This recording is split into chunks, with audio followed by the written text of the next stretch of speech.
magkano yung nagastos po namin nung biyahe namin na yun. Actually nilista namin yung yung gastos namin nun.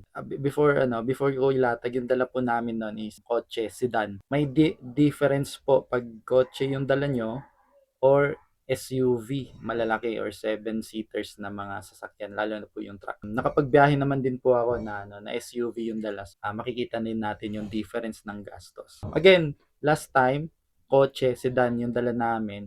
Yung gas consumption nun, around more or less 7,500 pesos. From here, Luzon or General Trias, Cavite, papuntang Davao City. Then, Roro, Matnog, Bicol to Allen, Samar. Estimations lang po ito Hindi ko po talaga maano yung exact amount. Nasa mga 2,000, around 2,500. Kasama na rin po yun yung mga iba't ibang bayarin doon sa Matnog Pier. Then, Roro naman doon from San Ricardo, Leyte to Surigao City, Lipata, Surigao City na pier is around 3,000 pesos. Again, kotse po yun na sedan.